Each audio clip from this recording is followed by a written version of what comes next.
आप देख रहे हैं भारत पॉडकास्ट चैनल। प्रधानमंत्री नरेंद्र मोदी ने शुक्रवार को गोवा के दक्षिणी इलाके कैनाकोना स्थित श्री संस्थान गोकर्ण पर्तगाली जीवोत्तम मठ में एक भव्य जनसभा को संबोधित किया। इस अवसर पर उन्होंने भगवान श्री राम की 77 फुट ऊंची कांस्य प्रतिमा का अनावरण किया, जो एशिया की सबसे ऊंची राम प्रतिमा मानी जा रही है। पीएम मोदी ने मठ की 550वीं वर्षगांठ सार्ध पंचशता मनोत्सव के उद्घाटन के दौरान गोवा की समृद्ध सांस्कृतिक विरासत की सराहना की और पुर्तगाली काल में स्थापित मठों की भूमिका को रेखांकित किया। उन्होंने कहा कि जब गोवा में मंदिरों और स्थानीय परंपराओं को संकट का सामना करना पड़ रहा था, तब पुर्तगाली मठ जैसे संस्थानों ने आगे बढ़कर यहाँ की सांस्कृतिक पहचान की रक्षा की। भारत एक अद्भुत सांस्कृतिक पुनर्जागरण का साक्षी बन रहा है। अयोध्या में राम मंदिर का पुनर्स्थापन, काशी विश्वनाथ धाम का भव्य पुनरुद्धार और उज्जैन में महाकाल महालोक का विस्तार, ये सब हमारे राष्ट्र की उस जागरूकता को प्रकट करते हैं जो अपनी आध्यात्मिक धरोहर को नई शक्ति के साथ उभार रही है। रामायण सर्किट, कृष्ण सर्किट, गया जी के विकास कार्य और कुंभ मेले का अभूतपूर्व प्रबंधन, ये सभी उदाहरण बताते हैं कि आज का भारत अपनी सांस्कृतिक पहचान को नए संकल्प और नए आत्मविश्वास के साथ आगे बढ़ा रहा है। ये जागृति भविष्य की पीढ़ियों को अपनी जड़ों से जुड़े रहने की प्रेरणा देती है। साथियों, इस श्री मठ को निरंतर प्रवाहमान रखने की शक्ति उस महान गुरु परंपरा से मिली है जिसने द्वैत वेदांत की दिव्य भाव भूमि को स्थापित किया था। श्रीमद नारायण तीर्थ स्वामी जी द्वारा 1475 में स्थापित यह मठ उसी ज्ञान परंपरा का विस्तार है और उसका मूल स्रोत जगत गुरु श्री मध्वाचार्य जैसे अद्वितीय आचार्य है। मैं इन आचार्यों के चरणों में सिर झुकाकर नमन करता हूं। यह भी बहुत महत्वपूर्ण है कि उडुपी और पर्तगाली दोनों मठ एक ही आध्यात्मिक सरिता की जीवंत धाराएं हैं। भारत के इस पश्चिमी तट की सांस्कृतिक धारा को दिशा देने वाली गुरु शक्ति भी यही है। और मेरे लिए ये भी एक विशेष संयोग है कि एक ही दिन में मुझे इस परंपरा से जुड़े 2 कार्यक्रमों में सम्मिलित होने का सौभाग्य प्राप्त हुआ।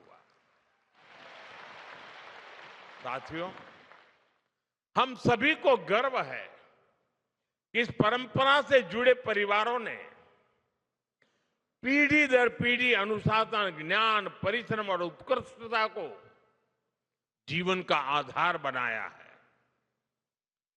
व्यापार से लेकर वित्त तक, शिक्षा से लेकर तकनीक तक जो प्रतिभा, नेतृत्व और कार्य निष्ठा उनमें दिखाई देती है, उसके पीछे इसी जीवन दृष्टि की गहरी छाप मिलती है।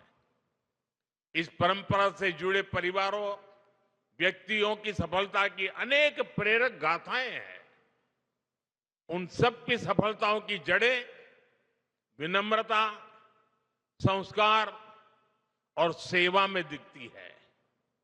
ये मठ उन मूल्यों को स्थिर रखने वाली आधारशिला रहा है और हमें विश्वास है कि आगे भी आने वाली पीढ़ियों को ये मठ ऐसे ही ऊर्जा देता रहेगा। साथियों, इस ऐतिहासिक मठ की एक और विशेषता का जिक्र आज आवश्यक है। इस मठ की एक पहचान वो सेवा भावना है जिसने सदियों से समाज के हर वर्ग को सहारा दिया है। सदियों पहले जब इस क्षेत्र पर विपरीत परिस्थितियां आई, जब लोगों को अपने घर परिवार छोड़कर नए प्रदेशों में शरण लेनी पड़ी, तब इसी मठ ने समुदाय को सहारा दिया, उन्हें संगठित किया और नए स्थानों पर मंदिरों, मठों, आश्रय स्थलों की स्थापना की। इस मठ ने धर्म के साथ साथ मानवता और संस्कृति की भी रक्षा की। समय के साथ मठ की सेवा धारा और विस्तृत होती गई। आज शिक्षा से लेकर छात्रावासों तक, वृद्ध सेवा से लेकर जरूरतमंद परिवारों की सहायता तक इस मठ ने अपने संसाधनों को हमेशा लोक कल्याण के लिए समर्पित रखा है।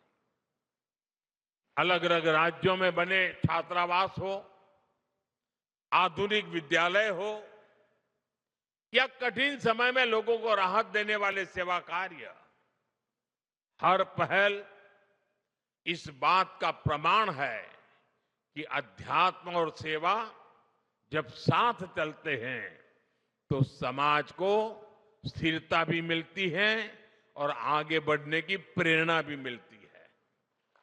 साथियों, ऐसे समय भी आए जब गोवा के मंदिरों और स्थानीय परंपराओं को संकट का सामना करना पड़ा, जब भाषा और सांस्कृतिक पहचान पर दबाव बना, लेकिन ये परिस्थितियां समाज की आत्मा को कमजोर नहीं कर पाई, बल्कि उसे और दृढ़ बनाया।